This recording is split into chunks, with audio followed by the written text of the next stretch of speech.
11월 5일 목요일. 오늘의 말씀은 역대하 5장 1절부터 14절까지의 말씀입니다.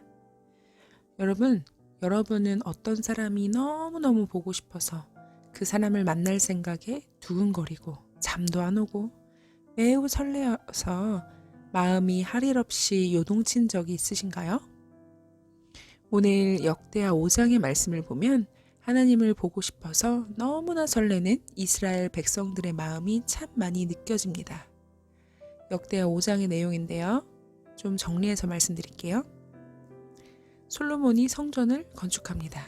그리고 여호와의 언약궤를 성전 안에 안치하는 장면이 나오죠.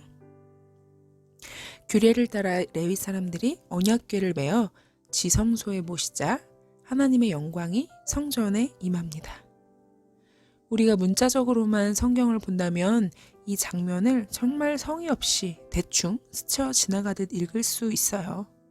그런데 우리가 이 장면을 그려보면서 마음으로 감정이입을 하면서 읽는다면 누구보다 이 상황 속의 주인공으로 하나님을 충만하게 누릴 것 같아요. 내용을 좀 더 살펴볼까요? 솔로몬의 성전 건축이 마무리가 됩니다. 그리고 백성들이 성전 건축을 축하하고 하나님의 임재를 위해 성전으로 몰립니다. 아주 많은 재물을 가지고 오는데 그 수를 셀 수조차 없었다고 얘기하죠. 백성들도 하나님이 임재하시는 성전을 기대하고 기다렸던 거죠. 이제 레위 사람들이 나설 차례입니다. 레위 사람들은 규례대로 언약궤를 메고 올라갑니다. 근데 여러분 그거 기억나세요? 예전에 다윗이 언약궤를 올릴 때 실수를 했었잖아요. 원래 레위 사람들이 메고 갔어야 되는데 수레로 옮기다가 저주를 받은 적이 있습니다. 이번에는 그 실수를 교훈 삼아 모든 과정을 하나님의 말씀대로 진행하기 위해서 솔로몬은 애를 씁니다. 우리도 역사를 통해서 인간은 원래 그저 그래. 역사는 반복되는 거야. 이렇게만 재단할 게 아니라 그 역사를 반면교사 삼아 성찰하고 말씀을 따르는 길로 가야 되겠죠. 그렇다면 언약궤 안에는 뭐가 있을까요? 10절을 보니 이번 언약궤에는 말씀을 기록한 두 돌판 외에 아무것도 들어있지 않습니다. 이것은 오직 하나님께서 언약의 말씀과 함께 임재하시고 그 말씀을 통해 백성들을 다스린다는 의미가 있어요. 성전의 중심인 지성소에 언약의 말씀이 있듯이 우리의 중심에도 말씀이 있어야 되겠죠.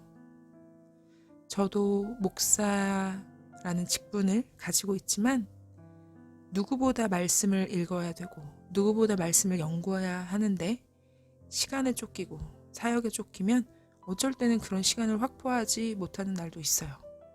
참 아이러니하죠? 그러나 그럼에도 불구하고 오늘 주신 하나님의 말씀을 기억하고 한 절이라도 그것을 새김질하며 살아갑니다. 사실 우리가 일주일에 한 번 주일에 들은 그 말씀 날마다 새김질하며 살아갈 때 사실은 우리의 삶 가운데에서 큰 은혜를 누리며 살아갈 수 있거든요. 그런데 문제는 그렇게 하지 않는다는 거죠.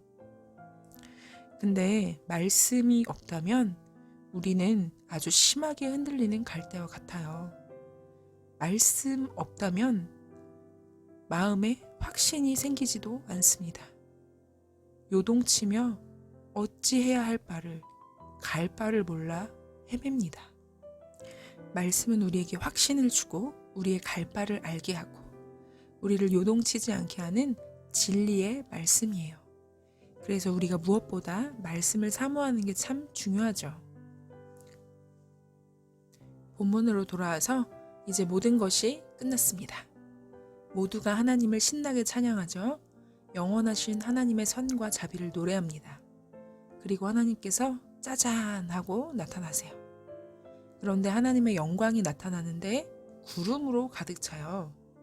얼마나 하나님의 위엄하심이 압도적인지 감히 사람들은 서 있을 수조차 없습니다. 저는 이 장면을 상상해 보면서 제가 경험한 하나님을 기억합니다. 저도 하나님의 임재가 강하게 느껴졌을 때가 있었는데 그땐 정말 감히 서 있을 수조차 없더라고요. 벌써 수년이 흘렀는데도 그 기억을 잊을 수가 없어요. 하나님이 얼마나 크신지 압도적이고 위험이 느껴졌어요. 근데 그게 무섭지만은 또 않아요. 신비롭고 더욱 함께하고 싶은 묘한 감정이 들더라고요. 그리고 와, 이렇게 하나님이 멋진 존재라니, 내가 전부 다 감당할 순 없지만 하나님과 계속 함께하고 싶다, 이런 마음이 계속 들어요. 여러분도 하나님을 경험하신 적이 있을 것이라 분명히 생각이 들어요. 그런데 그때 여러분 어떤 하나님을 만나보셨어요? 사람마다 하나님을 만날 때의 경험이 다 달라요. 제각각이죠. 또 같은 하나님이 아니라 어쩔 땐 무서운 하나님, 어느 땐 따뜻한 하나님, 또 어느 땐 슬퍼하시는 하나님, 아주 다양한 하나님의 속성과 마주합니다. 그래서 여러분의 제 각각의 경험이 궁금하네요. 댓글로 남겨주실래요? 다시 본문으로 돌아올게요. 이제 성전이 다 건축되었습니다. 하나님을 기뻐하며 이스라엘 백성들이 찬양하고 하나님의 임재를 누립니다. 이제 우리도 날마다 말씀으로 함께 하시는 하나님을 깊이 누리고 말씀 속에서 하나님을 만나길 기도할게요. 오늘도 나와 우리 자녀가 하나님을 말씀 안에서 만나게 해달라고 기도하시고, 지금 당장이 아니더라도 하나님의 때에 우리와 우리 자녀들을 꼭 만나달라고 간절히 기도하는 우리가 되길 소망합니다. 함께 기도할게요. 우리와 함께하길 원하시는 하나님, 오늘은 솔로몬의 성전 건축 완성을 보며 사람들이 얼마나 하나님을 기대하며 성전으로 몰려왔는지, 그리고 언약궤 안에 오직 하나님의 말씀만 있었던 것, 하나님의 임재에 압도된 사람들의 모습, 이런 일들을 보면서 하나님을 더욱 깊이 생각하게 되었습니다. 하나님, 우리 가운데도 말씀이 늘 거할 수 있도록 인도하여 주시옵소서. 하나님을 사모하여 하나님의 전에 오르고 하나님의 임재를 기대하며 살아가는 우리가 되게 하여 주시옵소서. 하나님의 어미하심과 자비하심, 선하심을 기뻐하고 찬양하며 살아가게 인도하여 주시고, 하나님의 영광을 누리는 우리와 우리 자녀가 되게 하여 주시옵소서. 오늘도 하나님의 말씀으로 살아내게 성령님 도와주시옵소서. 일하실 예수 그리스도의 이름으로 기도드립니다. 아멘.